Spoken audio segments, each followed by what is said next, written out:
What's up again, everybody? This is the Olosopher, ready to give you some more Olosophy. And what I want to talk to y'all about right now, I know I get into sports, politics, but see, sports is politics. So I guess I can cover this. I mean, it is relevant. Okay, I want to call some BS, man. And I've been calling BS this whole man's career because I played during the time when he was playing. You know what I'm saying? I played against him, and I have nothing but admiration and respect for this man as someone who competed against him on the same stage and it's watching him on film. And, you know, I don't know if he remembered a couple times after the game when we played against each other, and I shook his hand, and, he was a swell guy, seemed like a pretty cool dude. But over, his career, he been getting a bad rep for whatever reason. I want to call BS on Terrell Owens not getting into the Hall of Fame, man. This is a wide receiver that's been that played in the, I think he, don't get me wrong, I ain't got my stats in front of me. My man been in the league for over 10 years. All right? He been in the league over like 14 years. He got over 1,000 receptions, 1,078 receptions. He got over 15,000 yards receiving. And he got over 100. He got 153 career total 153 total touchdowns, man. All right. This is for like out of the 14 years he'd been in the league or whatever. I think I got my years off. He's a 6-time Pro Bowler.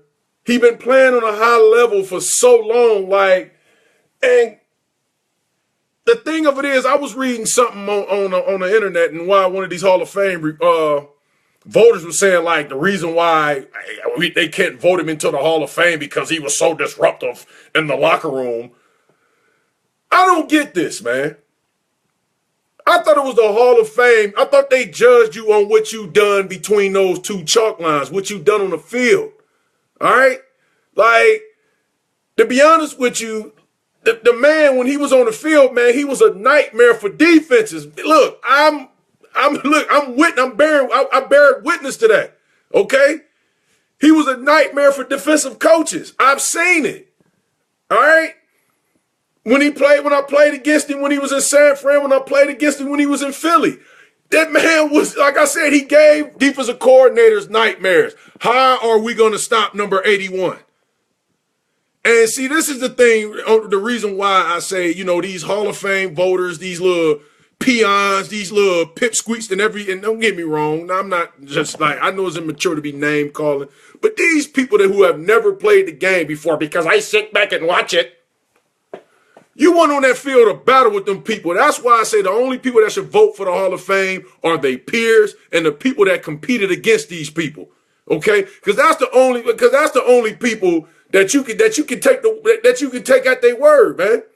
It's like that old movie. I don't know if y'all ever seen that movie, Tommy Boy with Chris Farley. Again, I'm gonna use some language. It was like, look, I could get a good look at a steak for sticking my head up a bull's ass, but I'd rather take the butcher's word for it.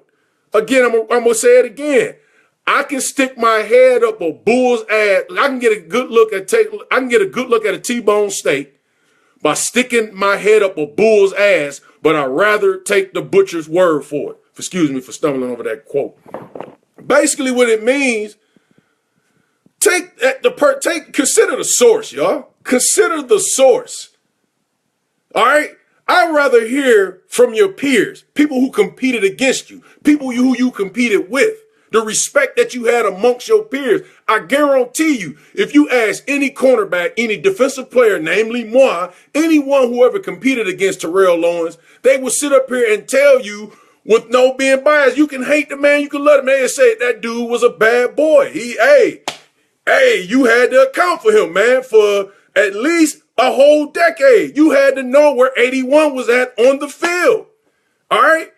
Now, what he did on the sidelines, that's even up for question. That's even up for debate. Because remember, I explained to everyone, in a couple segments ago, passionate versus angry versus being disruptive.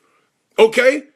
I seen Peyton Manning. I seen Tom Brady. I've seen, all kind of football. I seen Brett Favre do it. I seen Drew Brees do it. I seen those guys go off on the sidelines. Why they got to be passionate? I seen Troy Aikman go off on the sideline. Why he got to be passionate? Why he care about the game? But when Terrell Owens have sideline outbursts, oh, he's disruptive. I think that's a double standard. I'm calling BS, and I might call racial BS. All right? Because he didn't play the game the way you wanted him to play the game. He didn't capitulate for you. He wasn't say, yes, boss, I'm going to do this for you, massa. Nah. Because and that's the thing. And then you talk about athletes in today and how they get on these off the field issues and stuff like that. Name me one thing Terrell Owens did off the field. Name me one off the field incident that the Terrell Owens have had in his career, in his whole life, since when he was in the NFL. I doubt, I challenge anyone. I would challenge anyone if you can show me Terrell Owens having an overdue library book. Okay? This is the man that kept himself in shape. He kept himself in tip-top shape. He was a competitor. This man gave you his all on the field. He played hard. He went hard. Man, why are you denying this man? And see, this is why I bring in the question, who are these Hall of Fame voters, these little peon sports writers, these people who have never competed on the field of play, and we got to, and it comes down to their opinion, but think about something. These are the same people that try to keep Lawrence Taylor out of the Hall of Fame, the greatest defensive player of all time. They was trying to debate that with old Boomer Esiason's racist behind. Go and look at some of the content what Boomer Esiason had to say about Lawrence Taylor with his racist ass. Excuse my French again. I'm speaking from the diaphragm. I'm passionate about this. Okay? But then think about this for a second. Ty Cobb, good player, great player, a known bigot. This dude was a known bigot, a known racist, this dude was prejudiced. Okay? But he's a Hall of Fame baseball player. Okay? But name me, did Terrell Owens do anything? Was he a bigot? Was Lawrence Taylor a bigot? Okay? This ain't elementary school. We don't vote in Hall of Fame players on good behavior. You don't put a gold star next to their name. Or if you get so many red stars, I'm going to call your mother. This is the Hall of Fame, what you done on a field of play. How productive was you? At the height of his career, I wouldn't dare. I would challenge any general manager if Terrell Owens was a free agent at the height of his career, at the peak of his prime. I guarantee you these general managers would have picked Terrell Owens up in a heartbeat. If they not, then they lying and they lying and they dying and they going to be frying in hell if they tell you otherwise. Come on, man. Because them are the same people that will be in an unemployment line. They lying to you. Terrell Owens at the height of his career would have been on all 32 teams. If you had 32 Terrell Owens, they would have been on all 32 NFL rosters. All right? So cut the malarkey, cut the BS, man. Get that man in the Hall of Fame. He well deserved that, man. This is the Olosopher giving you some more Olosophy. Speaking from the third eye, Cyclops away.